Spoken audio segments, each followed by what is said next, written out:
Les interviews du doc, c'est maintenant sur Vinyl Time. Bah voilà les amis, hein, c'est un grand plaisir, on est encore toujours au Sweden Rock et puis on va être avec nos amis de Lixx qui sont là, qui sont venus nous raconter un petit peu comment s'est passé le Frontiers, la Suède. On espère les voir en France aussi bientôt. Guys, thank you so much for accepting my invitation. It's a great pleasure, honor to follow you everywhere now. After Je m'appelle Jens. Jens. Lisa. Pretty sure this is the first word in French. I know some really bad words, so let's not get into that. Shit, okay. Do you know where it's going? Yeah. So I just said this is a crazy Lixx year because you work a lot, you tour a lot.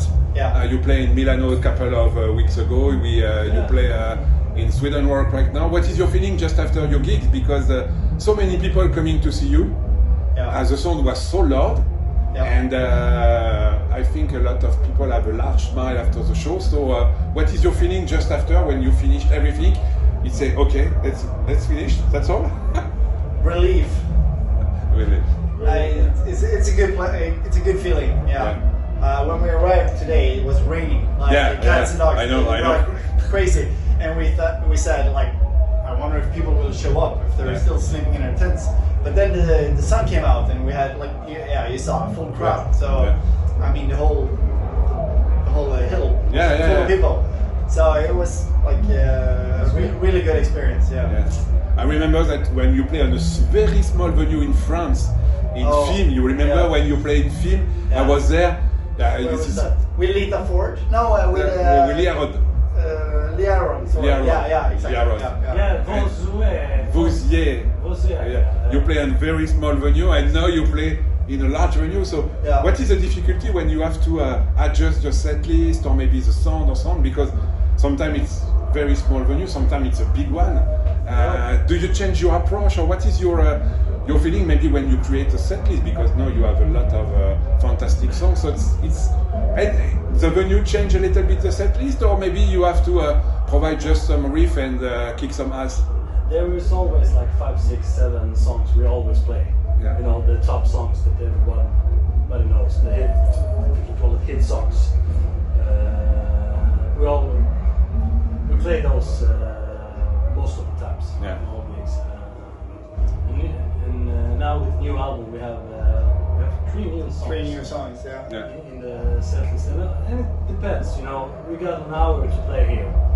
So that's just like 8, I don't know, 10 songs maybe. Yeah, it's really hard. It's kill your darlings because there's always an argument in the band. What songs are we gonna play? You know, if we have 45 minutes or 60 or 75, it's always arguments. Yeah. So it's really hard to decide. That's the thing with festivals, because sometimes we have 45 minutes, and sometimes we have 1.5 hours. You know, so it's like half the set list must be removed from those short sets. So, but I think we got a good set list today. Yeah. I think so. Some songs we left out, like 21 Till I Die. We always play that, but Girls of the 80s is a favorite song for a lot of people. But we don't have room for everyone. No. Every song. Of course. And now when, like I said, you have a lot of CD right now because it's not 1 or 2, it's 8 now. So it's really difficult to choose maybe just one song by 8 records. Sometimes it's not so easy. But we're growing and growing and growing. What is your feeling? Because right now you play, like I said, with a huge festival and you have a lot of people following you. What is the challenge right now as a band? Because now everybody waiting something when you're coming back with a new song or a new singer or something like that. You are more and more pressure because a lot of people want to discover something sometime new or maybe some new song. So I mean, we just released our new album in February. Yeah. So it's that's what we were doing this year. Yeah. But then I guess we have to talk about writing songs and recording maybe next year. I don't know. We haven't talked about it yet. Yeah. But I think maybe next year we sort the next. And Danny is a busy man, so it's not so easy sometimes to speak about new stuff because he look and work a lot with some different artists. of course, he's working a lot with Chase Kane, with one of my favorite artists today. So it's not so easy when you're growing and growing and growing. In fact, a challenge is like we get a lot of requests from all around the world to come and tour and play. It's a good news. That's good news, yeah. But the problem is to sort it out. We have a tour in America coming up. Yeah. That's a lot of work with visas and preparation work, and the same goes for Australia or Japan, or so you have to like place it out in different times of the year for it to work, and then you have the festival season in the summer. So now we're doing festivals and try to schedule tours. So it's always a little bit tricky to balance. Yeah, but the good news is you have a lot of people who wants to see you right now. And we want to see everybody. It's just and I think we have a particular connection with the Japan, because I see a lot of Japanese want to see Crazy League. I would like to say months after months. Yeah, we would love to. We've been in Japan 2019, I think. Just before the pandemic. Yeah, before pandemic, and I think it's waiting a lot because it was fantastic. It was good. Yeah, because it's very particular. This public and venue is very particular. If you like someone, it's for the life. Yeah. Like you see most of the bands only on Japan, like Mr. Big, for example, who is coming each time in Japan because they have a lot of fun. But it looks like the same way for Crazy League right now. Yeah. I mean, we have said to your agency that we would love to come back to Japan. I guess they're working on it, but it all takes time. It can take like 1-2 years to just figure it out, visas and all the stuff. But also Japan was really struck by the COVID restrictions because they were not allowed to stand as an audience. They were not allowed to stand up. They had to sit down. They had a restriction on the total amount of people coming. So we have friends in other bands in Sweden that were touring in Japan, and they said it was a little bit difficult. So we were also waiting, but now it's sorted out. So, but it's a real challenge instead. But it's gonna happen. So anyone from Japan listening, I'm pretty sure, yes. it's in the how do you say? Work in progress. Work in progress. Definitely. Definitely, but as you said, you have multiple tours right now. So the good news is that Crazy Lixx is waiting everywhere now. And I think, do you thinking that this is clearly where we are in 2025 when we start Crazy Lixx? Because I think when you create Crazy Lixx as a young band, you start just like I said, the engine, and you coming in front of the world right now. But after eight albums, you are requested everywhere. So do you thinking at one moment that you expect to receive urge demands everywhere, and we have a lot of people following you from everywhere right now? It looks like crazy. I mean, that was the goal, I guess. we has to be said, we weren't there from the beginning. We joined in 2015, 16, 10 years. So Danny started in 2002, I think. The first album in 2007. Maybe 25 years right now. It looks like almost. But we've been in the band for 10 years. But we've seen the band grow a lot since we joined, and that's really nice to see. And I mean, as guitar players, new guitar players in the band, it's a good. But I think Danny was maybe thinking a lot, because I know when you speak with Danny, you have a lot of ideas and so on. So clearly, this is Crazy Lixx, this is baby. So I think it looks like clearly in 20. If I say the same questions, are you happy with where we are in 2025? I'm pretty sure I said yes. We are, but we always, want to go bigger.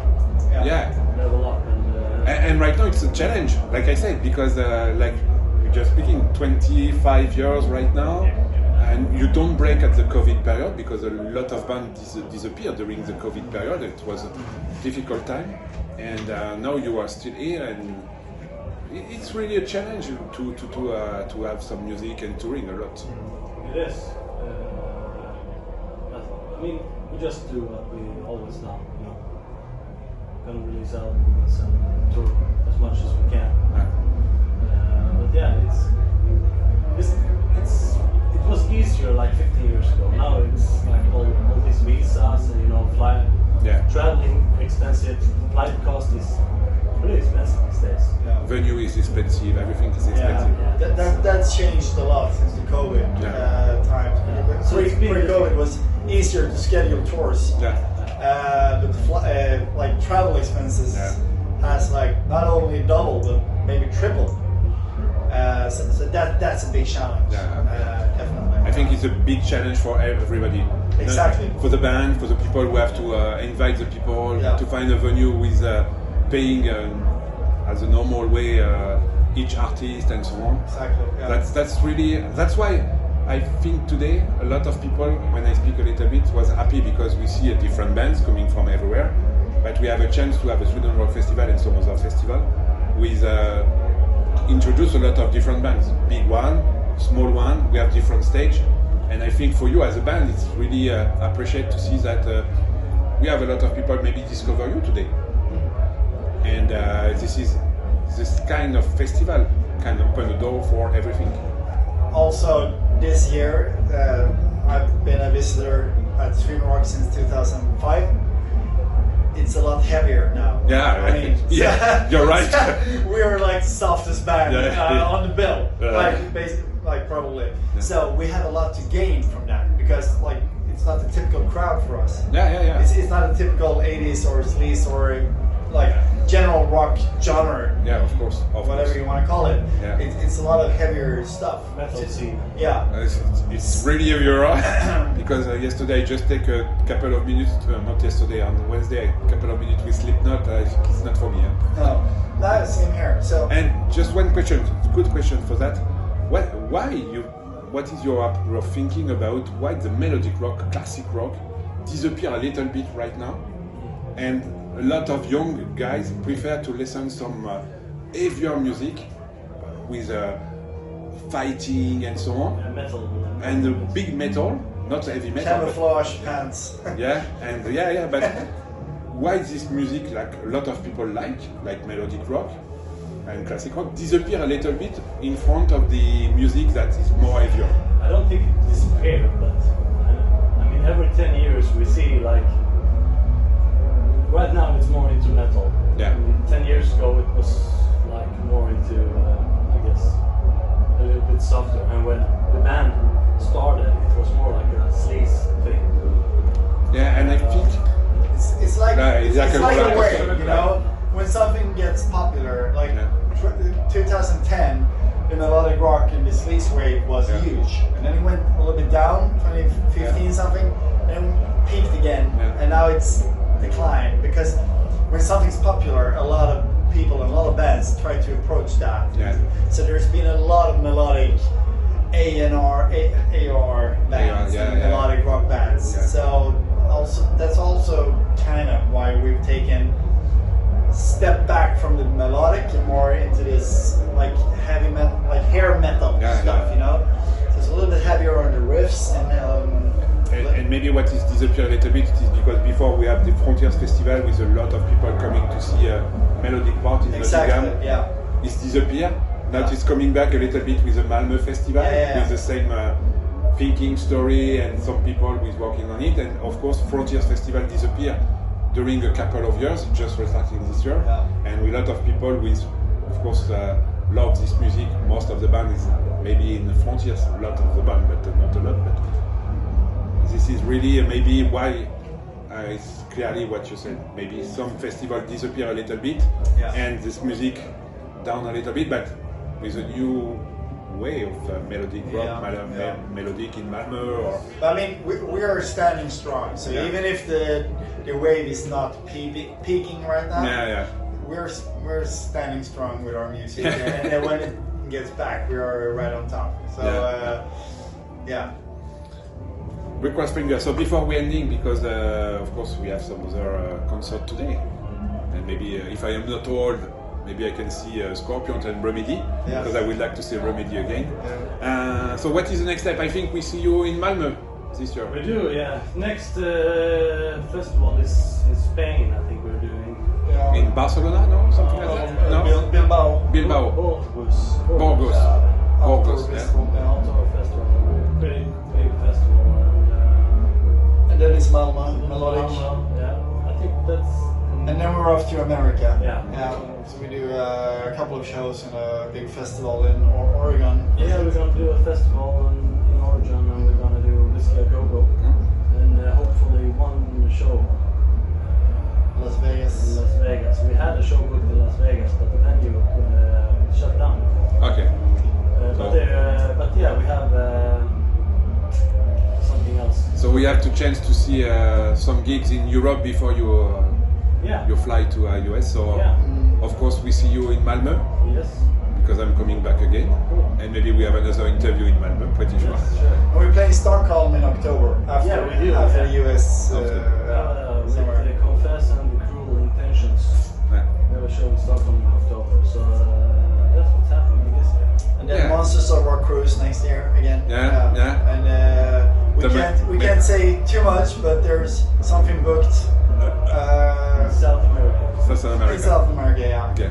I think some people waiting you in around South America because we had a really good tour there last year. It was a very successful tour. Yeah. This is the crazy guys coming to see the crazy Lixx, so I think we have a connection with the crazy people. Definitely. So guys, thank you so much. So thank you. Before we ending, do you have some French words or maybe some words for prepare this Malmö Rock Festival? So I think French ones. I only know the bad ones, so I'm not gonna say it. We're not good at French, but we're coming to Malmö in July, right? And we would love to come back to France. Yeah. Well, we have only been in France once at the Yeah. It's a rock festival. Yeah. And we would really love to go back to France. So we hope we get offers to do that. Yeah, maybe we can work on it because I'm booking some concert right now. I'm working with Outline to book in France, so maybe we can book. Like I said before we ending, I just said with Kim Marcelo before. What is very difficult is not to touring in Paris because Paris is so expensive. Yeah. But you have to find a venue maybe near to Paris or in the north of France because we have a lot of people who like this music and we have some festival, Remfest, Brilliant Rock, and so on. And I think the best for everybody, for you, the band, for the fans, is to book something around the north of France for a real big gig and share a lot of music. So I think this is the idea right now. So we're working to book for next year right now because everything is booked for this year. And we have some, just for information, we have some. Maybe we're booking House of Lords and Born Groove with new bands coming from. Frontiers, as you know, but we're working to book this one. So maybe after that, if we have time and if it's not so expensive, maybe we can talk. Yeah, sure. We'd love to come back to. We would love to tour with Key. He's a good friend of ours. The idea it would be maybe to have Key again in Paris, or near to Paris, and maybe you again because it's a shame for me. I have to play to take a plane to see you everywhere, but not in my country. No. But since we've only been in France once, we don't know if we have any fans there. You know. You have one. No. You have a lot of fun, but this is the same like we speak with Danny and Chase when we speak all together. The problem is France is not a rock country. It's rap or something like that. So you are totally around the music, but we have a lot of people who's following you and buy your CD and so on. It's not but it's really difficult to identify the music today. And it's only the big one. It's only rap, fighting, crying, boxing, what you want. But when you speak about melodic rock, classic rock, it's so difficult. Or after that, it's old one like Leonard Skinner, Scorpion, someone who is coming in France for 100 euro or something like that, and a lot of people moving to see this one. But if you open the tickets, for example, Brilliant Rock, this year with RM Scarem, 20 euros the tickets. To see RM Scarem, Cassidy Paris, and Seven Crystal. 20 euros. So why the people does not come for 20 euros? So we have a lot of people coming for 20. That's so like 1.5 beers in Sweden.